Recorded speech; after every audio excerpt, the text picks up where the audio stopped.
알려드렸습니다. 오셨네요. 식구들이 다 앉아 계시고 감사합니다. 자, 오늘 말씀은 어떤 말씀일까요? 한번 제목 한번 읽겠습니다. 식사 안 하셨어요? 시작! 명장에 빛나는 인생 노하우. 자, 부제목은 여호수아의 마지막 당부입니다. 이렇게 우리 인생이 빛났으면 좋겠습니다. 같이 한번 말씀 읽겠습니다. 너희 하나님 여호와께서 너에게 말씀하신 모든 선한 말씀이 너에게 임한 것 같이 여호와께서 모든 불길한 말씀도 너에게 임하게 하사 너희의 하나님 여호와께서 너희에게 주신 이 아름다운 땅에서 너희를 멸절하기까지 하실 것이라. 아멘. 여호수아는 다음 주까지 이렇게 해서 마무리하도록 하겠습니다. 자, 한 주간 잘 지내셨습니까? 네, 이번 주 명절 기간입니다. 정말 저도 한 주간 잘 지냈습니다. 서울을 또 갔다 오고 앞에 꽃들도 있죠. 그래서 상도 받고 오고 정말 하나님의 은혜 가운데 지냈습니다. 하루하루 이렇게 지내면서 하나님의 은혜가 아니면 우리가 살 수 없다라는 생각을 드리게 되었습니다. 때로는 그 하나님의 은혜가 잔잔합니다. 때로는 그 하나님의 은혜가 또 강력한 것을 볼 수 있습니다. 그런데 잔잔하게 흐르는 무리를 우리가 평안히 가는 것도 하나님의 은혜이고 거침없이 쏟아지는 폭우 속에서도 힘쓰고 애써 우리가 살아가는 것도 하나님의 은혜라는 생각이 듭니다. 그래서 아무리 생각해도 우리의 인생이 정말 하나님의 은혜가 아니면 우리가 살아갈 수 없다라는, 설명할 수 없다라는 생각을 해보았습니다. 그래서 우리의 인생은 저는 이거라고 생각이 듭니다. 한순간에 대박이 나는 그런 도박 같은 것이 우리 인생이 아니라 한 땀 한 땀 수놓아 아름다운 작품을 내는 수작업처럼 정말 어떻게 이런 하나님의 성령께서 이 한 땀 한 땀을 도우심으로 하나님의 은혜로 도우심으로 우리의 인생이 이렇게 아름답게 되어져 가지 않나. 그래서 화려한 이 꽃 모양새로 작품을 이루듯이 우리 인생이 이런 작품이 아닐까라는 생각이 들었습니다. 그래서 우리의 모든 인생이 완전 아름다운 삶으로 정말 뒤에는 많은 매듭이 있습니다. 끊어져서 붙이고 또한 헤어져서 또 싸매고 그런 아픔이 있고 슬픔이 있고 괴로움이 있고 매듭이 있지만 우리의 모습은 이 전면의 아름다운 모습으로 또 하나님이 우리를 기억하시고 바라본 줄 믿습니다.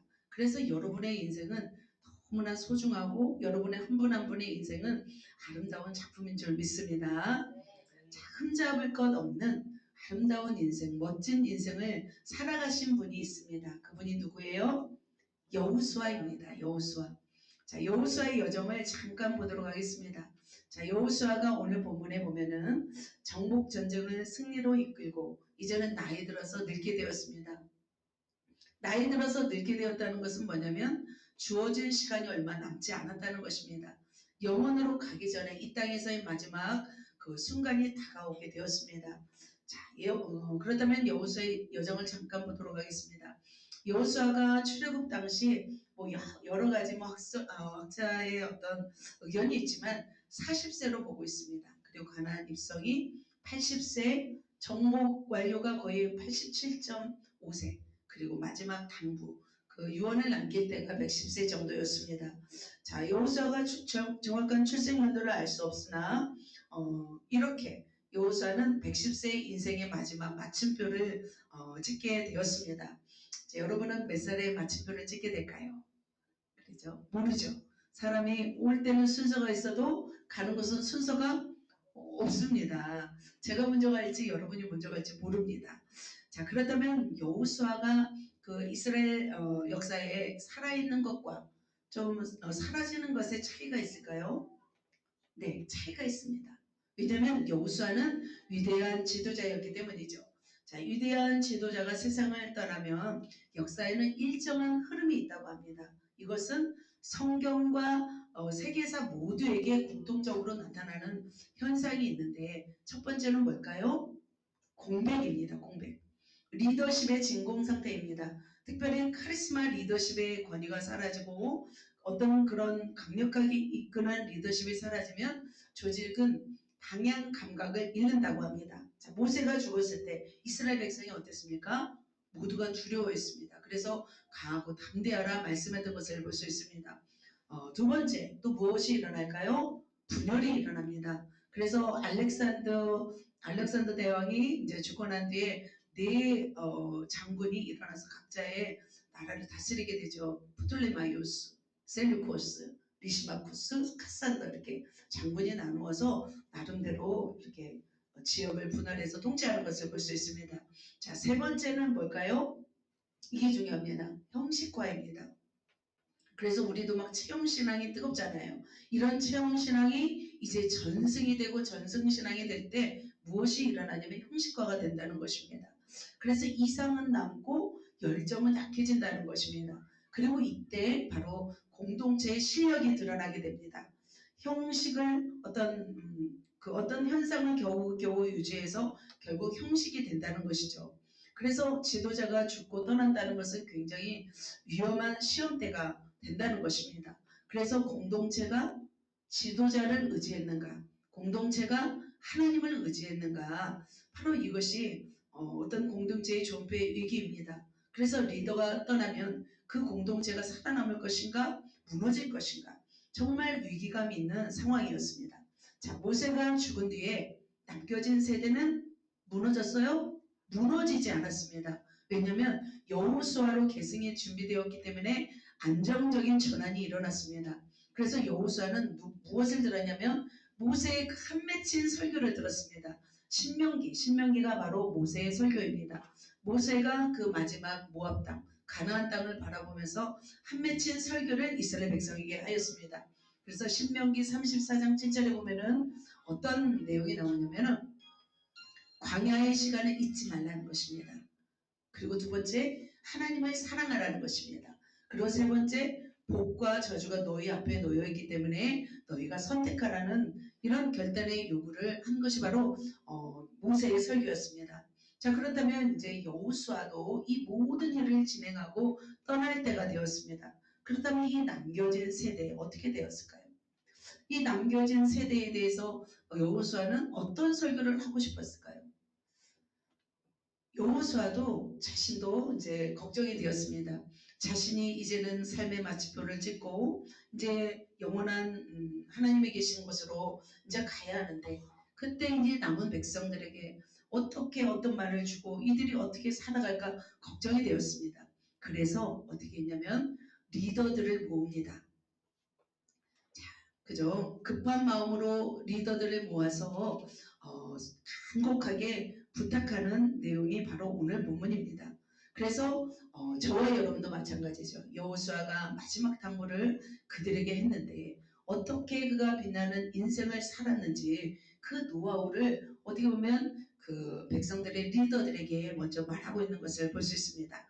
그래서 오늘도 여호수아가 그들에게 어떤 말을 했는지 우리가 살피면서 저와 여러분의 인생도 빛나는 인생을 마지막까지 장식하면서 수놓으면서 살아가시기를 예수님의 이름으로 축복합니다.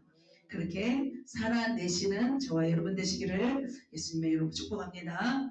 자, 그렇다면 보도록 하겠습니다. 빛나는 인생 노하우 첫 번째는 뭘까요? 같이 한번 읽어볼까요? 시작. 상황을 믿음으로 해석하라. 자, 부제목이 있습니다. 이 뜻은 무엇일까요? 같이요. 하나님의 은혜를 기억하라. 하나님의 은혜를 기억하는데 그렇다면 어떻게 기억해야 되는지 한번 우리 살펴보도록 하겠습니다. 자, 여러분 상황을 어떻게 해석할 것인가 이것이 굉장히 중요합니다. 자, 여러분에게 있는 상황을 믿음으로 해석할지 아니면 현실로 해석할지 이것이 굉장히 중요합니다. 그런데 우리는 안목이 있어야 됩니다. 어떤 안목이 있어야 되냐면 거시적 안목이 있어야 됩니다. 당장의 사건을 흐름과 구조를 보는 눈이 바로 거시적 안목입니다. 자, 여러분 거시적 안목이 있는지요? 사람에게도 어떤 일정한 패턴이 있습니다. 저의 일정한 어떤 설교 패턴이 있는 것처럼 사람들에게도 패턴이 있습니다. 어떤 먹는 패턴이 있고 어떤 삶의 패턴이 있고 영적인 패턴이 있습니다. 그래서 가만히 그 사람을 주의 깊게 한번 보세요. 일정한 패턴들을 관찰하게 됩니다. 그래서 우리는 거시적 안목으로 어떤 상황과 어떤 사람을 볼 수 있어야 됩니다. 여러분 이 거시적 안목이 있는지요? 하나님께 우리가 구했으면 좋겠습니다. 자, 그렇다면 이 거시적 안목을 방해하는 것이 무엇일까요? 착각입니다. 착각. 어떻게 보면 믿음의 해석을 함에 있어서 차질을 빚는 것이 착각입니다. 착각이란 뭐냐면 사실과 다르게 믿는 인식의 오류예요. 사실과 다르게 믿는 인식의 오류가 착각입니다. 우리의 뇌는 어떤 특징이 있냐면 정보를 완전하게 보지 않습니다. 경험, 기억, 감정에 따라서 이 상황을 해석합니다. 그래서 우리가 만약에 두려워요. 그러면 어떤 상황을 위협적으로 느낍니다. 자, 또 기대를 하게 되면 믿음을 갖게 되면 기대가 되고 또 좋게 해석합니다. 자, 상처가 있으면 어떻게 될까요? 상처가 있으면 왜곡해서 받아들입니다. 그런데 이제 많은 착각을 하지만 사람들은 수많은 착각을 하고 살아갑니다. 그러나 가장 위험한 착각이 있습니다. 이 착각이 뭘까요? 하나님이 하신 일을 내가 한 것처럼 착각하는 것. 이것만큼 큰 착각이 없습니다. 그래서 우리는 늘 정확한 해석을 하기 위해서 착각을 하지 않기 위해서 우리는 하나님의 말씀을 묵상하면서 성령 충만함으로 살아가야 될 줄 믿습니다.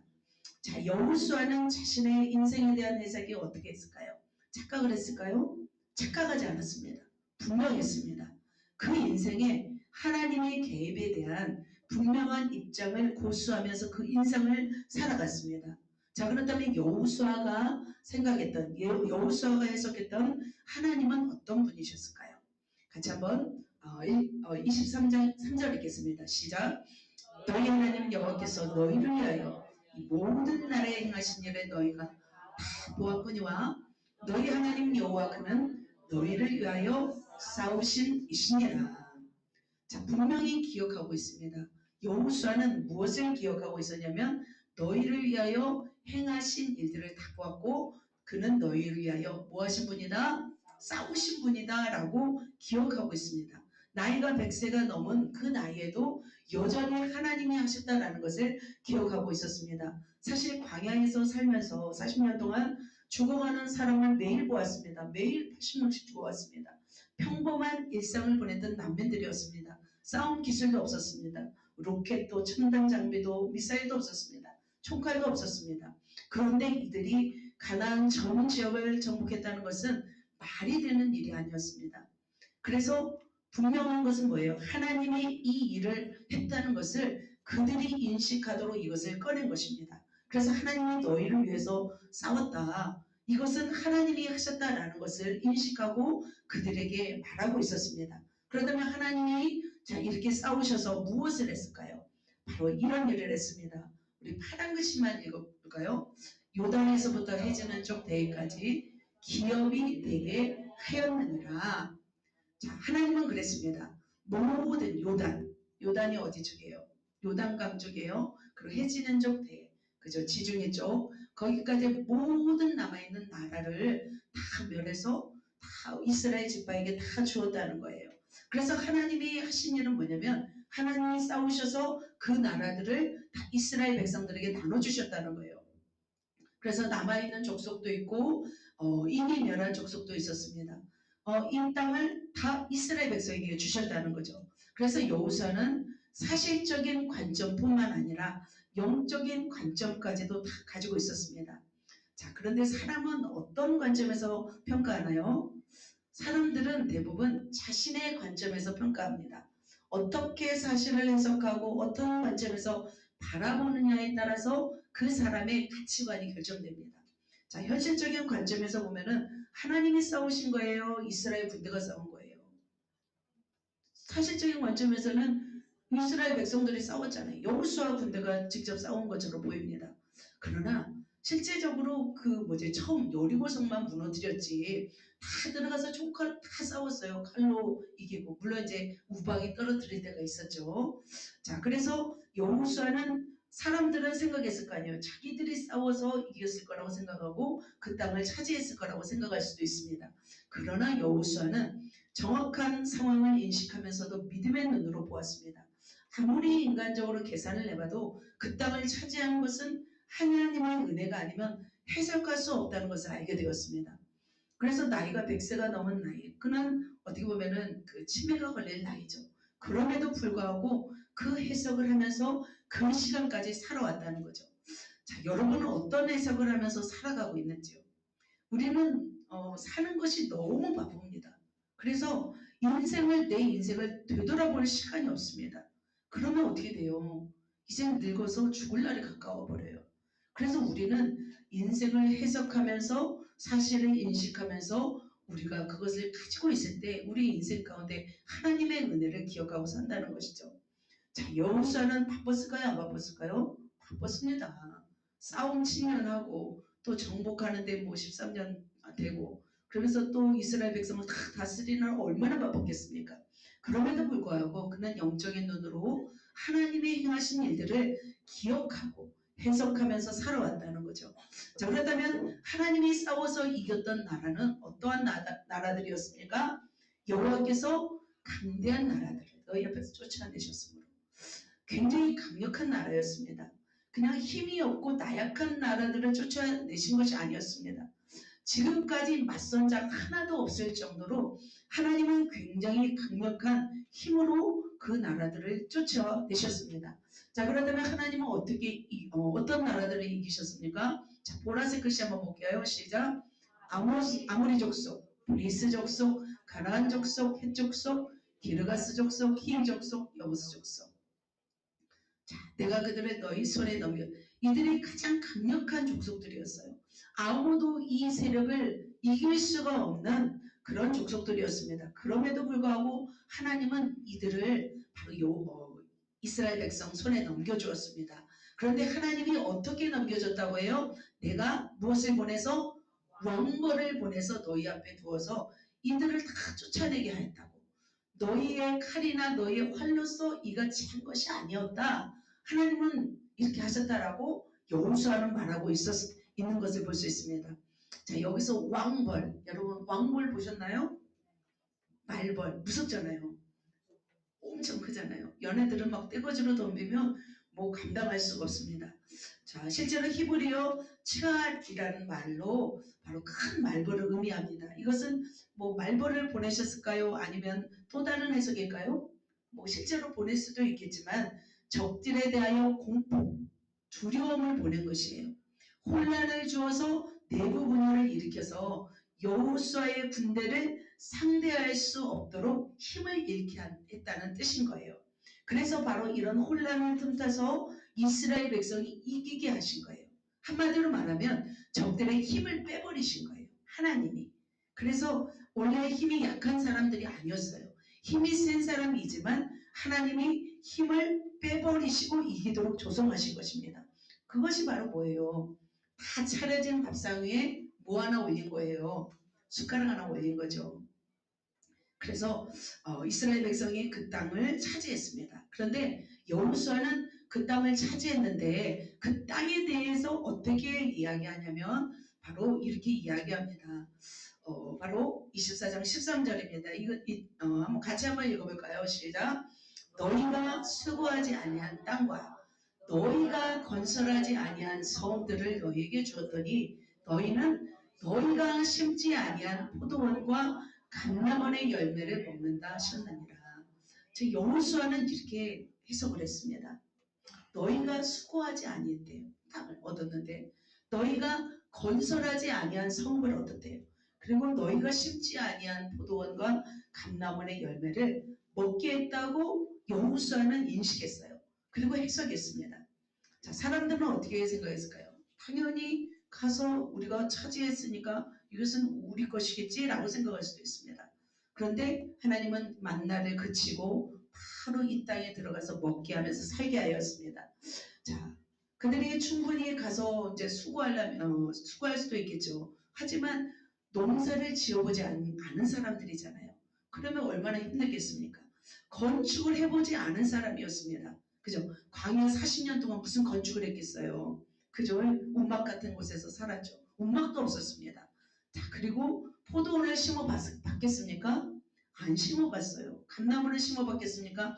안 심어봤습니다. 그런데 미리 다 들어갔더니 그것들이 다 준비되고 있었다는 거예요. 사람들은 이것을 캐치하지 못했지만 여호수아는 이것을 캐치하고 있었습니다. 그래서 올바른 영적 관점에서 인식하면서 지도자들에게 이 말을 하고 있는 것입니다. 그래서 인식은 뭐냐면 있는 그대로 받아들이는 거지만 해석은 그 인식에 의미를 붙여 놓은 거예요. 그래서 가치관과 감정과 어떤 경험이 개입되는 단계가 바로 해석입니다.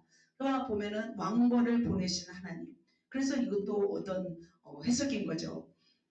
이렇게 그리고 수고하지 아니하고 건설하지 아니하고 심지 아니하였다라는 것들을 계속 심어주고 있는 것을 볼 수 있습니다. 우리도 마찬가지인 것 같아요. 우리가 이제 이전할 교회도 동일한 상황이지 않을까라는 생각이 듭니다. 우리가 뭐 건축하기가 쉽지 않잖아요. 그죠? 그런데 다된 건축물에 보수만 하면 되니까 굉장히 쉬운 일이라 저는 생각이 듭니다.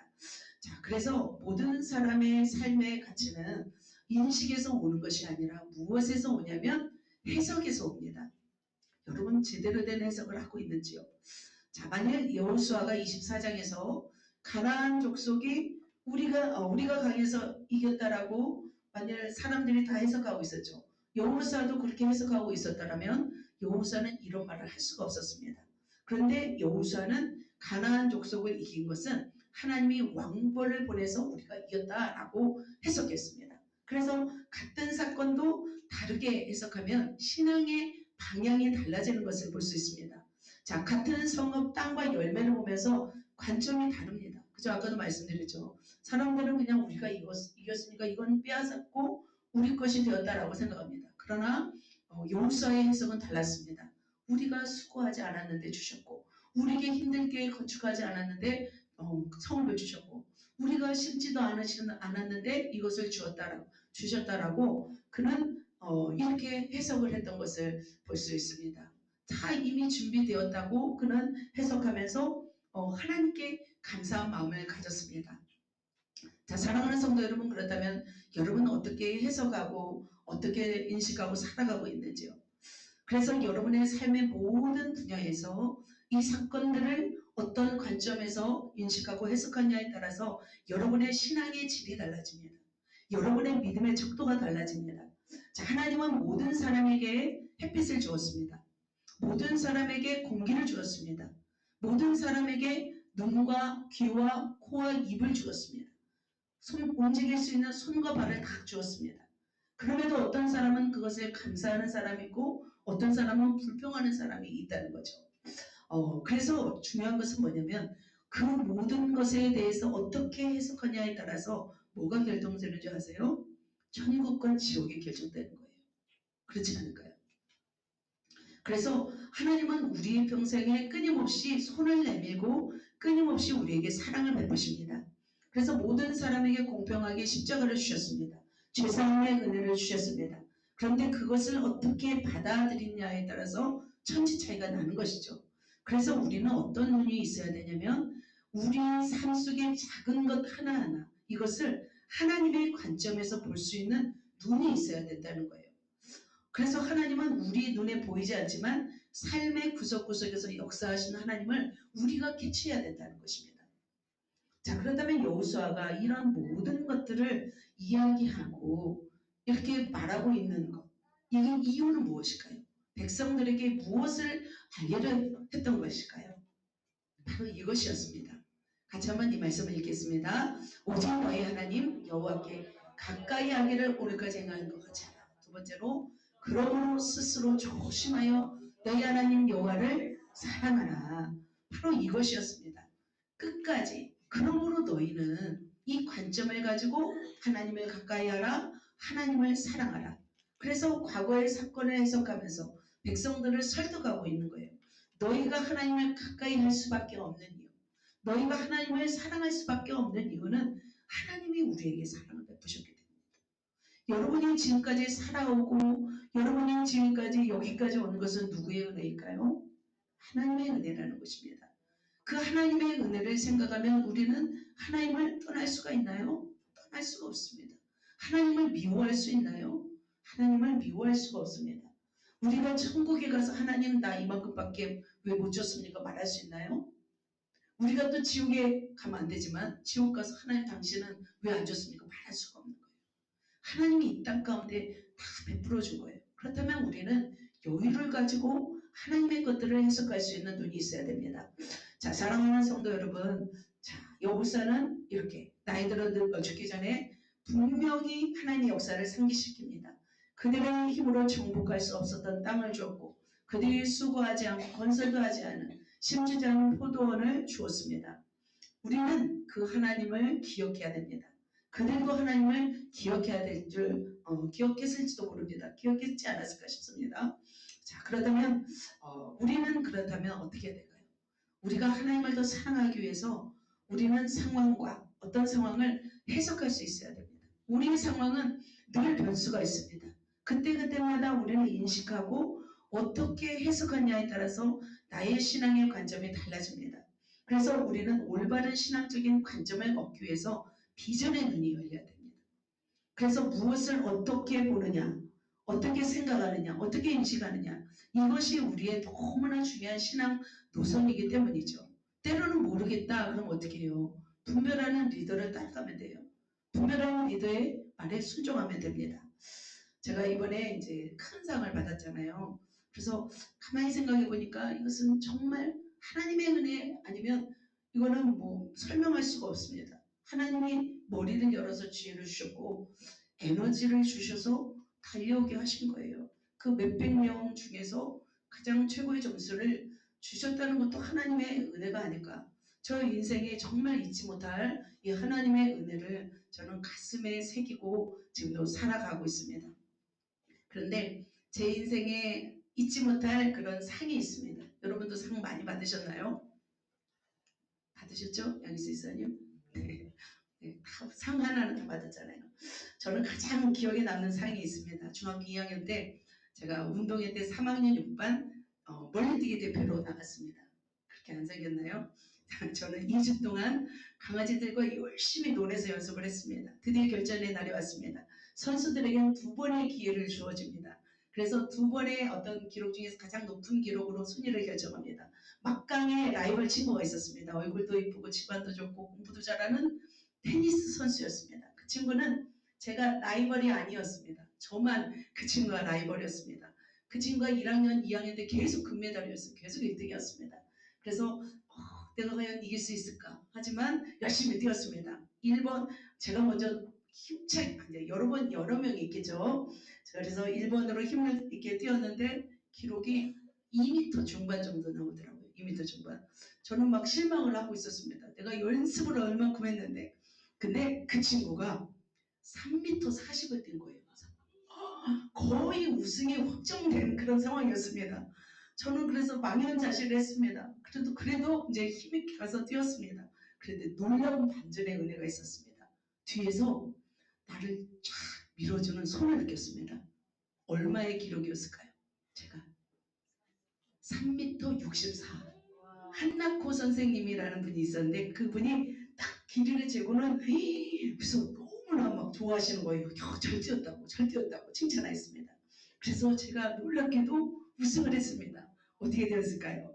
기쁨으로 단상에 올라가서 교장 선생님에게 상을 받았던 그런 추억이 있습니다. 저는 그것을 하나님의 개입 사건이라고 생각합니다. 다르게 보이죠? 네. 3m 60이면 한 여기서 상당합니다. 그죠? 길이가. 그래서 저는 그때 하나님의 은혜를 기억하고 있습니다. 내가 그때 신앙생활을 잘하지 못했을 때에도 하나님은 여전히 내 삶 속에서 개입하고 있었구나. 저는 소망하고 있었어요. 하나님, 저도 저 단상에 올라가서 한번 상 한 번 받고 싶어요. 이게 있었거든요. 중학교 때. 공부로는 1등을 못해가지고 저거라도 해야지. 네. 자, 우리는 삶의 전반적인 모든 일들을 우리는 바라봐야 합니다. 어떤 눈으로? 하나님의 관점으로, 믿음의 눈으로. 그래서 믿음의 관점이 열릴 때 여러분의 삶에 놀라운 은혜가 더 있을 줄 믿습니다. 우리의 육적인 관점과 우리의 영적인 관점은 한 끗 차이입니다. 그러나 하나님의 관점에서 해석할 때 여러분의 삶에 놀라운 일들이 더 부어질 줄 믿습니다. 그러면 그 은혜를 경험한 자는 어떻게 될까요? 하나님을 가까이 할 수밖에 없습니다. 그 하나님의 은혜를 생각하게 되면 하나님을 더 사랑할 수밖에 없습니다. 그래서 우리 모두 더 하나님을 사랑하고 더 하나님께로 가까이 가는 저와 여러분 되시기를 예수님의 이름으로 축복합니다. 아멘. 여기까지 선한 말씀이었습니다. 자, 두 번째 한번 또 읽겠습니다. 시작. 관계의 정의를 분명히 하라. 자, 명장의 빛나는 인생 노하우입니다. 자, 다른 말로 하면요, 세상에 동화되지 말라.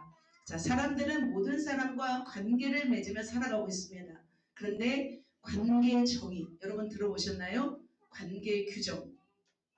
이것이 분명하지 않고 흘러가다 보면은 관계 속에서 상처와 고통을 받게 됩니다. 그래서 정확하게 관계를 맺고 끊지 않을 때 우리의 삶에 엄청난 비극이 따라오기도 합니다. 그래서 친구 따라 강남 간다고 하잖아요. 친구 따라 또 좋은 곳도 가야 됩니다. 자, 우리는 가족, 그렇죠. 이번에 설 명절이잖아요. 가족의 모임이잖아요. 친척, 친구, 동료, 지인, 다양한 사람들과의 관계 속에서 우리가 살아갑니다. 우리도 어쩌면 믿음 안에서의 공동체죠. 자, 그런데 우리가 애매한 상황들이 있습니다. 그런데 이 관계를 온전하게 정의하지 않고 분명하게 하지 않으면 혼란스러운 곳으로 우리가 흘러갑니다. 자, 그래서 세상에는 두 종류밖에 없습니다. 전도해야 할 대상인지 전도 안 해도 될 대상인지. 근데 제가 한 네 가지로 한번 해봤습니다. 전도할 대상인가? 믿음의 동역자인가? 잠깐 스쳐가는 사람인가? 영혼을 갉아먹는 사람인가? 여러 가지 종류가 있겠습니다. 그런데 우리가 이런 관계 정리를 좀 더 하지 않으면 어떻게 될까요? 좀 더 애매한 상황으로 계속 우리의 에너지가 소진된다는 것입니다. 그래서 만일 이제 전도할 대상이라든지 믿음의 동역자든지 잠깐 스치는 사람이면 괜찮습니다. 그런데 어떻게 해요? 영혼을 갉아먹는 어떤 사람이라면 우리는 굉장히 고통하며 살아가게 됩니다. 그러니까 사단이 파송된 사람과 우리가 동행하게 되면 어떻게 됩니까? 설명되지 않는 관계가 내 테두리 속으로 들어올 때 우리는 우리 영적인 어떤 공존의 혼란을 빚게 됩니다. 우리 안에는 공존이 있습니다. 누군가가 들어올 때 공존하며 살아가게 됩니다. 그런데 그 공존은 마찰이든지 아니면 동화든지 두 가지. 뭐라고요?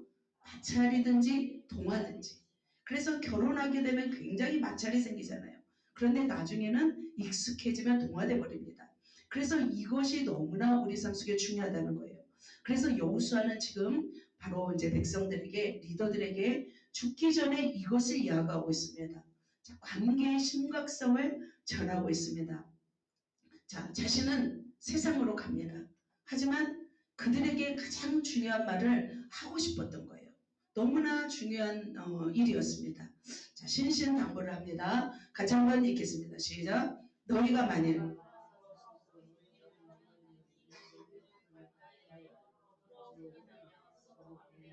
너희가 만일 돌아서서 누구를 돌아서서 하나님을 돌아서서 너희 중에 남아있는 이 민족들을 가까이하여 더불어 혼인하며 서로 왕래하면 어떤 일이 일어날 것인지를 말하고 있습니다. 자, 백성들이 남아있는 이제 다 쫓아내지 않은 백성들이 있었습니다. 그들과 혼인하고 왕래하면 안 된다는 거예요. 자, 남아있는 이 가나안 족속은 어떤 족속이라는 거예요? 결혼할 대상자가 아니라는 거예요. 왕래할 대상자가 아니라는 거예요. 바로 경계할 대상자였고 전도할 대상자였고 멸해할 대상자였습니다. 자, 그들과 확실한 어떤 영적인 관계 규정을 하지 않고 가까이 가서 그들과 혼인하고 그들과 그들의 혼합된 가치관을 갖게 되면 그들의 삶에 비극이 온다는 거예요. 자, 여러분 이런 경험을 해보신 적이 있는지요? 가장 사람과의 어떤 관계 속에서 소울타임, 가장 어떤 관계의 어떤 혼합된 가치관을 갖는 가장 핵심적인 사건이 혼인이에요. 결혼이에요. 혼인은 정말 중요합니다. 그렇다고 해서 이 사람이랑 헤어져야지 이제는 할 수 없습니다. 이미 끝났습니다. 그죠? 자, 이미 이제 했다면 이제 동화시켜야 되겠죠. 자, 사람과 사람이 만나는 것으로 끝나는 것이 아니에요. 무엇과 무엇이 만나는 줄 아세요? 영혼과 영혼이 만나요. 가치관과 가치관이 만나요. 그죠? 그래서 소울타이가 되어서 영혼이 묶여져서 그 사람의 가치관과 영적 배경이 혼합되게 되어 있습니다. 자, 여러분 다 혼합되고 있습니다. 자, 아합이 한순간에 무너진 것도 그의 아내 이세벨 때문에 비극이 시작되었습니다. 신기하게도 신앙은 어떻게 진행되냐면 신앙은 하향평준화가 됩니다. 신앙은 상향평준화가 되지 않습니다. 절대적으로 그렇습니다. 물도 마찬가지죠. 찬물과 뜨거운 물 만나요. 뜨거운 물로 되나요? 아니에요. 중간물이 됩니다. 마찬가지로 또 뭐예요? 또 전기도 마찬가지죠. 믿음도 마찬가지입니다. 서로 섞이고 묶이게 되면은 다 어떤 일이 발생하냐면 하나님을 돌아선다는 거예요. 하나님을 잊게 된다는 거예요. 그래서 그들 주변에 있는 이방인들과 섞이게 되면 하나님을 잊기 시작하고 하나님과 멀어진다는 거예요. 그러면 멀어지게 되면 어떤 일이 일어나냐는 거예요. 자, 하나님은 그들에 대해서 이렇게 합니다. 너희가 더불어 나를 떠나서 그들과 혼인하면서 그들과 왕래하면은 어떤 일이 일어날지 말씀하고 있습니다. 이것은 기니까 한번 읽어보겠습니다. 시작. 확실히 알라. 여호와께서 이 민족들을 너희 목전에서 다시는 쫓아내지 아니하시리니 그들이 너희에게 올무가 되며 덫이 되며 너희 옆구리에 채찍이 되며 너희 눈에 가시가 되어서 너희가 마침내 아름다운 땅에서 멸하리라. 어떻게 차지한 땅인데요. 그런데 그 땅에서 어떻게 된대요? 한기야 어떻게 된대요? 멸하게 된대요. 확실히 알래요. 그들 때문에 왜요? 하나님을 돌아서면 다시는 하나님이 그들을 쫓아내신대요? 안 내신대요? 안 내신대요. 자, 사랑의 절정 클라이막스는 뭐예요? 사랑의 절정 클라이막스는 저는 질투라고 생각이 듭니다. 아닐까요? 그죠? 교제하면 1년 차이만 질투하잖아요. 안 그러니? 질투합니다. 1년 차이만. 2년 차부터는 질투 안 합니다. 그죠? 하나님은 질투하실까요? 질투하십니다. 하나님의 질투는 불과 같고 냉혹하고 차갑습니다. 그런데 사랑이 식은 결과는 어떨까요? 사랑이 식으면 질투가 아니에요. 뭐예요? 무관심, 무관심. 쫓아내지 않아 버려요. 무관심해 버린다는 거예요.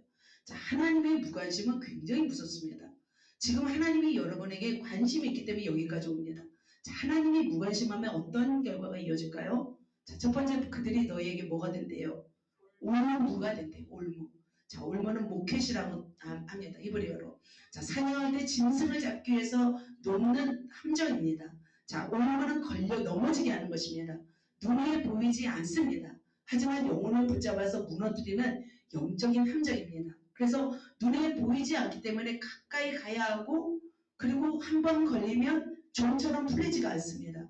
자, 가나안 족속과 겉으로는 공존하지만 실제적으로는 영적으로 침투해서 죄와 연결하게 됩니다. 처음에는 우상을 선택하게 됩니다. 그런데 나중에는 묶이게 되면서 멸망으로 가게 되는 거예요. 자, 그래서 사냥꾼이 올무를 쳐놓잖아요. 그러면 짐승들이 빠져나오기 쉽게 쳐나요? 아니면 못 빠져나오게 쳐나요? 못 빠져나오게 쳐보잖아요. 결국은 빠져나올 듯 해도 결국은 올무화되어서 빠져나올 수가 없다는 거예요. 그래서 여러분도 마찬가지입니다. 나를 올무가 되게 하는 사람을 정리해야 돼요. 경계해야 된다는 것입니다. 하지만 전도 대상자들은 또 해야 되죠. 자, 두 번째 무엇입니까? 가까이 하면 위험한 뭐가 있습니까? 덫, 히브리어로 파흐입니다. 새나 짐승을 잡기 위해서 만든 함정이나 구덩입니다. 자, 덫은 뭐예요? 움직이지 못하게 하고 자유를 빼앗아 버립니다.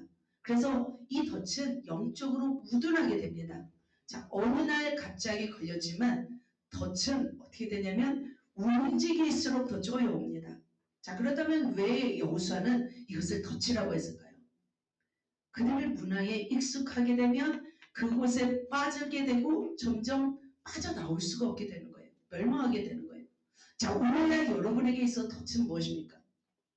가지 말아야 할 장소 어디가 있습니까? 욕심의 정욕을 따라가는 것. 우리 안목의 정욕을 따라 사는 것. 우리 이생의 자랑을 따라 사는 것이 덫이에요. 한 번 걸리면 빠져나올 수가 없습니다.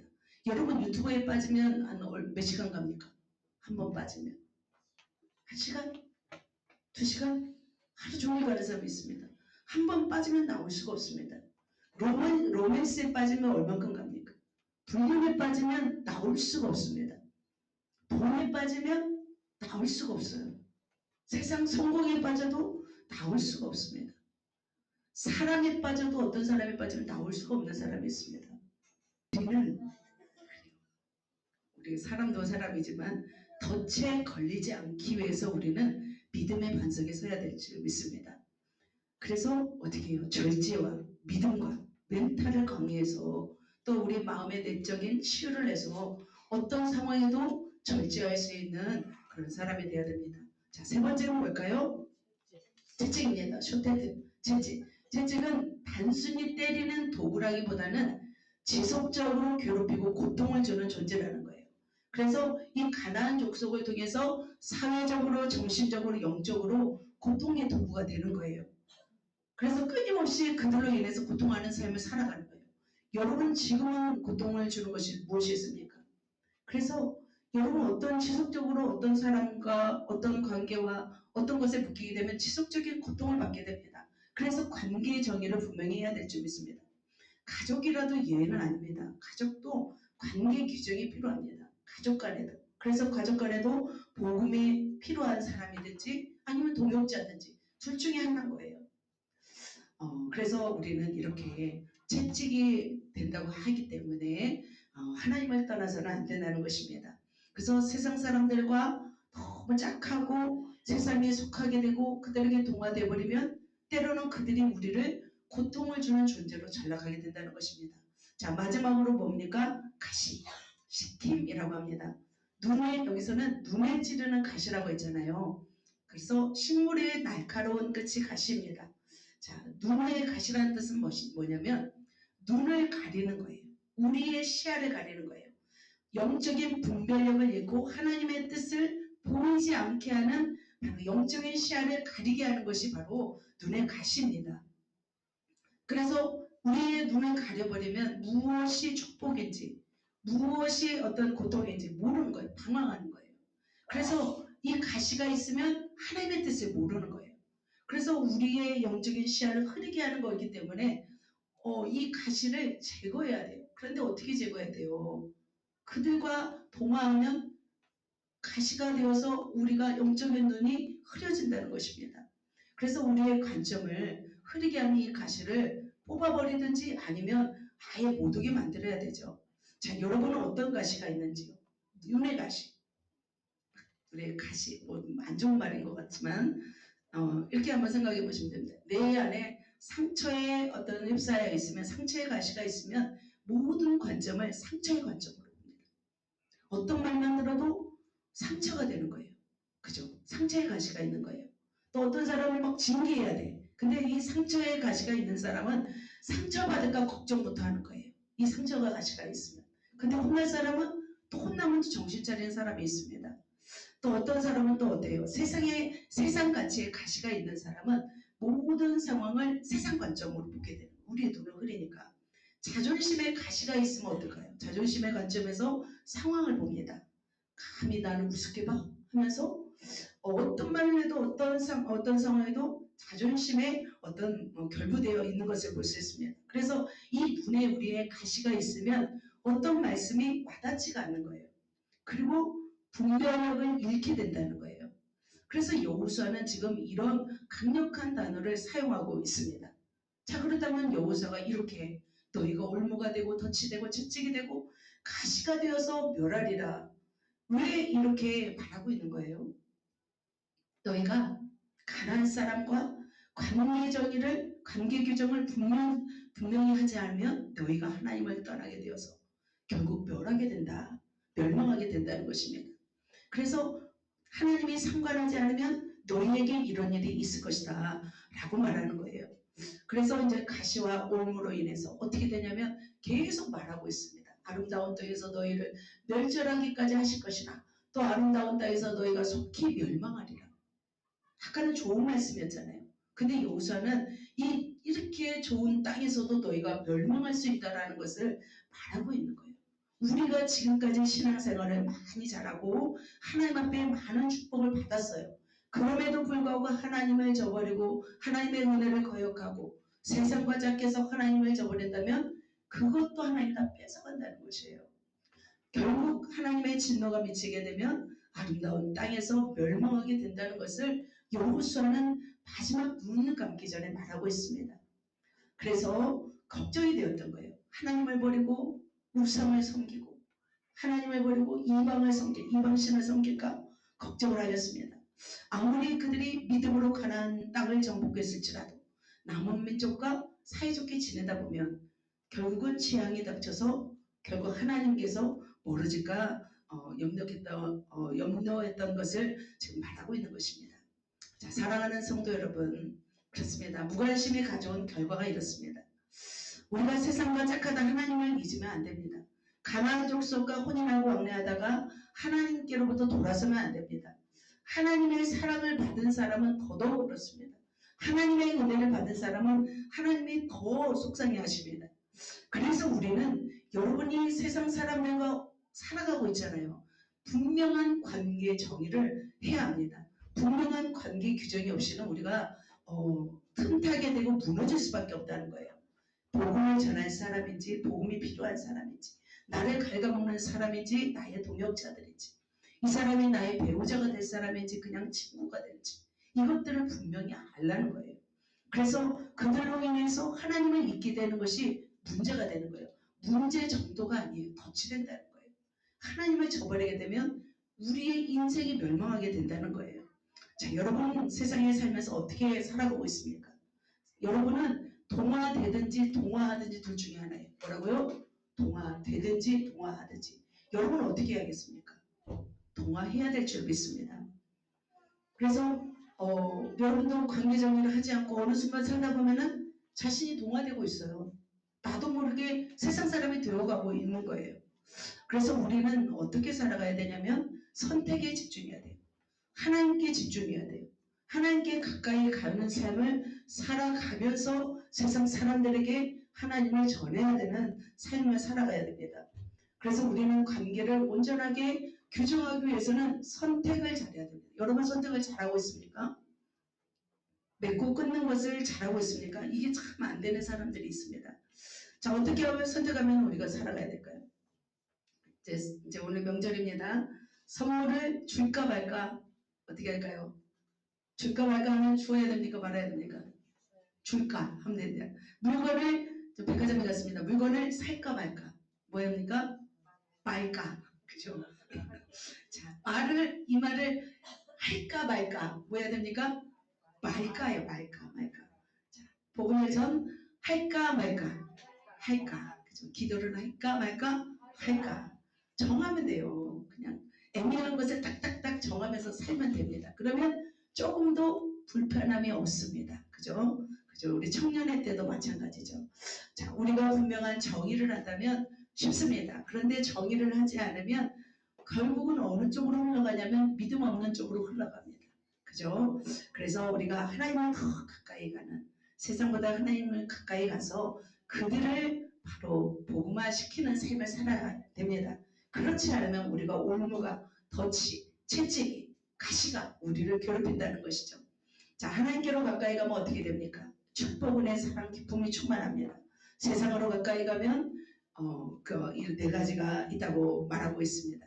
그래서 사랑하는 성도 여러분, 여러분에게 있는 것들을 꽉감히 잘라버리시고 하나님께로 더 가까이 가시고 하나님을 배신하지 말기를 축복합니다. 그래서 하나님과 하나님의 사람들과 친하게 지내면서 거기서 은혜를 모으는 거예요. 그리고 세상으로 나가는 거예요. 그렇지 않으면 여러분은 약하기 때문에 금방 무너져버리고 흔들려 버립니다. 자, 여러분 하나님을 더 사랑하고 싶은지요? 하나님을 더 기쁘시게 하고 싶은지요? 청년 시절, 노년 시절 상관없습니다. 가장 아름다운 시절에 하나님을 기쁘시게 하고 그리고 나서 그 받은 복을 또 유지하고 그래서 평생에 바로 하나님 앞에서 빛나는 어떤 그런 인생을 살아가시는 저와 여러분 되시기를 축복합니다. 그렇게 하나님께로 가까이 가서 시간을 들이면 하나님이 책임져 주십니다. 그렇지 않을 때 우리의 삶에는 엄청난 덫과 같은 이 존재들이 구석구석에 있습니다. 자, 그렇다면 또다시 그쪽으로 가야 될까요? 이제 잘라버려야 될까요? 잘라버려요. 올무도 잘라버리고 덫도 잘라버리고 가시도 잘라버리고 그래서 희망찬 여러분의 인생 되시기를 축복합니다. 말씀 정리합니다. 명장에 빛나는 인생 노하우 같이 읽겠습니다. 상황을 믿음으로 해석하라. 은혜를 기억하라. 두 번째, 관계의 정의를 분명히 하라. 자, 동화되지 마라. 이 말씀을 여러분의 가슴 속에 새기세요. 그리고 평생에 이 말씀을 가지고 살아가시면서 우리가 여호수아처럼 그렇게 빛나는 병장이 되어서 하느님을 뵈시는 저와 여러분 되시기를 예수님의 이름으로 축복합니다. 아멘. 옆 사람에게 빛나는 명장 됩시다 할까요? 할렐루야. 기도하겠습니다. 하나님 감사합니다. 오늘 말씀을 통해서 우리에게 귀한 깨달음을 주시고